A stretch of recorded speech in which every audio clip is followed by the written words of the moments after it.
This is the CCTV footage police gathered of the final moments of Noor Mukaddam. She is being dragged back into the house where she would be beaten, raped, and eventually beheaded by her close friend Zahir Jaffer. But what could possibly happen between the two that led to such a brutal murder? Let's find out. Noor Mukaddam was born on October 23rd in Jordan and spent her childhood in Dublin, Ireland. She had two siblings, a brother and a sister, and was born into a well-known and respected family. Noor grew up in the South Dublin neighborhoods of Milltown and Leopardstown, where her family lived for several years, while her father, Shaukat Mukaddam, served as a diplomat in the Pakistani embassy. Before he retired, he served as the ambassador to South Korea and Ireland. Noor attended Our Lady's Grove Primary and Secondary School in Goatstown, where she was known for her kind and loving nature, as well as her sweet heart. Her friend Kim Kearns described her as an angel who never retaliated, even when others were mean to her. Noor was also known for her love of fashion and shopping, often visiting Dundrum Shopping Centre and wearing clothes from Zara. Noor and her family had to move away from Ireland when she was a teenager, which left her heartbroken. However, she remained in touch with her friends from Dublin, often commenting on their social media posts and expressing her love and support. Noor's father, Shaukat Mukaddam, described his daughter as an artistic, soft-hearted girl who loved animals and making her family laugh. She had a passion for art and literature and was fluent in several languages, including English, Urdu, and French. She was also an animal lover and had a soft spot for stray cats and dogs. Noor had a close relationship with her parents and siblings and was particularly close to her mother. Noor was known for her outgoing personality and her ability to connect with people from all walks of life. She had a wide circle of friends and was known for her generosity and kindness. Noor had a particular interest in social work and often volunteered her time to help those in need. She was a community artist and painter, and she made cards personally for each friend's birthday. Her friends described her as a great person who was always there for them. Noor was also known for her love of animals and often fed stray cats and dogs in her neighborhood. Belonging to a well-respected family, it was very natural that her parents had family friends of the same social background. It was natural for the kids to hang out, become friends, and attend weddings and other social gatherings. One of these families was the Jaffers. The Jaffer family is a prominent philanthropic family with a strong background in business and community service. The family's legacy began in 1849 when they established a trading firm in Pune, undivided India. Following the creation of Pakistan, Jaffer Brothers Limited was formed, which marked the beginning of their business ventures in the new nation. In addition to their philanthropic work, the Jaffer family is also involved in the IT sector through Jaffer Business Systems, a leading IT company in Pakistan that provides innovative solutions to clients worldwide. Any child born into this family was naturally an heir to their share of wealth, and one such child was Zahir Jaffer. Zahir was born into the affluent Jaffer family. His father, Zakir Jaffer, is a businessman associated with Ahmed Jaffer and Company Private Limited, where Zahir and his father also own shareholding and ownership. Zahir's mother, Azmat Jaffer, is an independent mental health counselor and is known to be a graduate of Boston University. She also works for Therapy Works and identifies as a physiotherapist and NLP practitioner, focusing on helping clients with disorders and general mental health on her social media profiles. Therapy Works was the same place where Zahir Jaffer also provided mental health services. Zahir Jaffer served as the Chief Brand Strategy Officer for Ahmed Jaffer and Company, Private Limited, and owned several other businesses. He is a U.S. citizen and holds a Pakistani niqab, which is an identity card for Pakistani-born individuals with dual nationality. Here's what's interesting. Zahir had a history of violent tendencies and underwent psychiatric counseling several times in his life. He was also reported to be a drug addict, with some reports claiming his addiction to alcohol, ice, and cocaine drugs. While living abroad, Zahir faced rape charges in the UK, but his family was allegedly able to evacuate him from there through their connections. This was the kind of power and influence they had. Noor and Zahir had known each other for a long time. They were family friends. They routinely hung out, attended social events, and naturally had a lot of common friends. It is speculated that the two were also dating for some time, but that hasn't been confirmed by friends or family. In July of 2020, Jaffer had scheduled a flight to go back to the US and was bidding farewell to all of his close friends. One of these friends was Noor, who also went to his house to say goodbye to her old friend, who was leaving for the US. Zahir Jaffer contacted Noor on July 18, 2021, through a text message, and they had a voice call within 4 minutes at 9 p.m. Noor left her home at around 9:05 p.m. for Zahir's house, and she arrived there at around 10 p.m. She can be seen here waiting to be let into the house.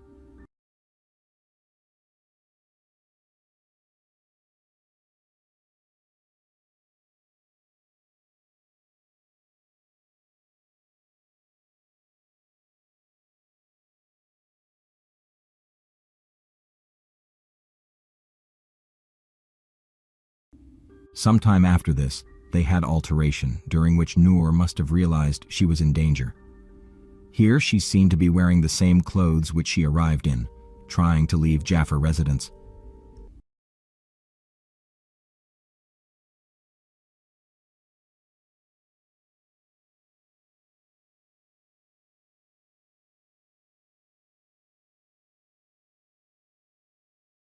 The next day, she accompanied Zahir Jaffer to the airport on July 19, 2021, for his one-way flight to New York, which was scheduled for 3:50 a.m. However, Zahir later canceled his travel plans and returned home. Zahir had a fight with Noor soon after her cell phone vibrated with a series of texts from her parents on the night of July 19, 2021. She was extremely nervous and worried about what was happening at the Jaffer residence. Ambassador Shaukat Ali Mukaddam, Noor's father, sent her 3 text messages at past midnight, 12:57 a.m., asking about her whereabouts and well-being. Noor never responded to these messages, and her mother also sent her a text after 1 a.m. to which she did not respond. Noor managed to send the last voice message of her life to her mother from Zahir's house at 10:43 a.m. on July 20, 2021. She was held in captivity from 11 a.m. to 7:30 p.m. on July 20, 2021, and was brutally tortured. She tried to leave many times but was always caught by Zahir and taken back inside. On that day, a seemingly injured Noor can be seen jumping out of a window trying to escape. She goes towards the gate and goes to the guard for help, but soon Zahir jumps out and locks her in the guard's cabin, before coming back again to drag her back inside. Zahir was constantly in touch with his mother on the phone during the 46-hour-long ordeal. He spoke to his mother, Azmat Jaffer, for 71 minutes before and after killing Noor at his house. Geo News has exclusively revealed that the alleged killer spoke to his mother at 2:21 p.m., then at 3:03 p.m., and then again at 4:17 p.m. Meanwhile, he continued torturing Noor, and then he again phoned his mother thrice between 6:35 p.m. and 6:42 p.m. The last time he spoke to his mother was at 7:30 p.m., where, according to police, he told her about Noor's death. Noor Mukaddam's family had reported her missing on July 20, 2021, after they realized she was not responding to their messages and calls. Then Noor's father received a call from Zahir in the afternoon, informing him that Noor was not with him. Around 10 p.m., Noor's father received a call from the Kosar police station, informing him that his daughter had been murdered. The police started investigating the case and arrested Zahir Jaffer, the main suspect, on the same day. Noor's body was found at Zahir Jaffer's residence in Sector F7-4, Islamabad. Initial reports indicated that she was first shot and then beheaded. The police recovered mobile phones of both Zahir and Noor from Zahir's residence, along with other evidence. Zahir was initially kept in police custody on physical remand, but was later moved to Adiala jail on 14-day judicial remand. The police completed their investigation and filed a charge sheet, Shalan, in the court, asking for the trial to commence. Zahir was presented before a magistrate on August 16th, and the court interaction was held in English, which is quite uncommon in civil courts. The judge asked who was representing the Mukaddam family in the case, and her father, former diplomat Shaukat Mukaddam, stepped up and said, "I am the father of this badkismat, unfortunate woman." Zahir's parents, Zakir Jaffer and Azmat Adamji, were arrested by Islamabad police on July 24, 2021, for hiding and attempting to conceal evidence related to Zahir's crimes. They were indicted for allegedly attempting to conceal the brutal crime and destroy evidence, but were acquitted of all charges. The acquittal of Zahir's parents has been questioned and criticized, with many claiming that they used their money and influence to secure their acquittal. Many activists and social media users raised concerns that Zahir might get a lenient sentence because of his wealthy background and U.S. nationality. The defense also tried using the excuse that Zahir was mentally unstable, but it is also important to note the meaning of that term with respect to the Pakistani judicial system. Since we're having a general discussion about the kind of context for criminal law within which a case like this emerges, it is important just to mention at the outset that though there's been a lot of discussion of insanity or potential insanity of the accused person in this particular case, no such defense has actually been taken by their counsel. This is just a factual assertion as of now. The defense of insanity has not actually been taken at any point during the court proceedings. One thing that this does is the later, at any point in time that a defense like this is taken, the less potent it's considered to be, because the idea is that it came as an afterthought.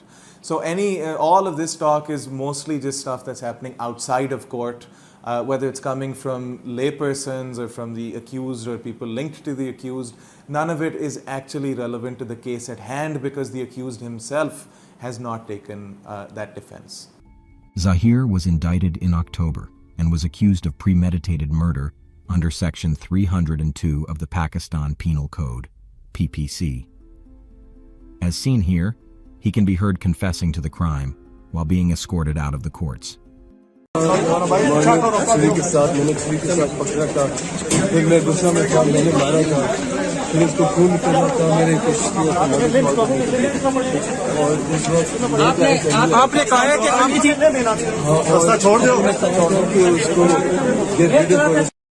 He was also charged with rape and sentenced to 25 years of rigorous imprisonment and a fine of Rs 200,000. Zahir's household staff, Mohammed Iftikhar and Mohammed Jan, were also sentenced to 10 years of jail for their involvement in the case. The trial for the case formally started at Islamabad's District Court in October 2021, with additional sessions Judge Atta Rabbani conducting hearings. The court reserved its verdict on February 24, 2022, after the completion of arguments by both the defense and prosecution attorneys. The investigation revealed that Noor was beaten repeatedly, jumped from a window to escape, was dragged back, beaten again, and finally beheaded. Police gathered numerous CCTV clips of Noor trying to escape, but being dragged back into the house. The police wrote to relevant authorities to obtain Zahir's criminal record from the US and the UK, which included allegations of sexual harassment and rape cases in the UK. The police arrested Zahir's parents and family guards, and the Capital Administration sealed Therapy Works office, where Zahir reportedly worked as a counselor. The police also arrested 6 employees of Therapy Works for their involvement in the case. The court heard arguments from both the defense and prosecution attorneys, with the prosecutor stating that Zahir's arrest from the crime scene was enough for his conviction. The prosecutor also raised questions over the presence of Therapy Works staffers at the crime scene and the counseling team trying to move Zahir after tying him up with rope. Zahir initially confessed to the crime before police and the court, but later pleaded not guilty, saying he was innocent and wrongly implicated in the case. His lawyers also asked the court to consider the possibility that Noor had been honor-killed by her brother. Noor's father, Shaukat Mukaddam, expressed satisfaction over the court proceedings and the police investigation, saying he had sought maximum punishment for all accused in the case. He also expressed satisfaction over the police investigation, saying, "The police did a good job within their limitations." बहुत जुल्म हुआ, बहुत नाहक कत्ल किया गया। वो मासूम बच्ची थी और उसको ट्रैप किया गया और फंसाया गया। बहरहाल जो कुछ जो है अदालत ने इस पे फैसला दे दिया। आज बस फैसला है ये हम मरकज़ी मुल्ज़िम के हद तक हम और 2 मुलाज़मीन उनके हद तक सेटिस्फाइड है। The case of Noor Mukaddam's murder sent shockwaves across the country, stirring outrage over femicides and demands for justice. It sparked widespread outrage and protests against gender-based violence. Even her friends in Dublin were deeply saddened by what happened to her and organized a tribute walk in the wake of the aftermath. Noor's family and friends have been campaigning for justice in her case, and her murder has led to renewed calls for stricter laws and greater protections for women in Pakistan. Since her murder, she has become a symbol of the feminist movement in Pakistan. Her case has been used to shed light on the fact that violent acts against women are highly prevalent in Pakistan, irrespective of social class. Noor's legacy continues to live on through the work of her family and friends, who are committed to fighting for a safer and more just society for all. Her memory will always be cherished by those who knew and loved her. She was For art and literature. She was known for her generosity, kindness, and outgoing personality, and she had a wide circle of friends. I miss her with every breath I take. I think about her all the time. She was my best friend, you know. We were like one soul in two bodies. Noor's life was tragically cut short, but her legacy continues to live on through the work of her family and friends, who are committed to fighting for a safer and more just society for all. Thank you for watching. If you enjoyed this video, please like the video, subscribe, and hit the notification bell so you don't miss out on any more true crime videos. See you in the next video.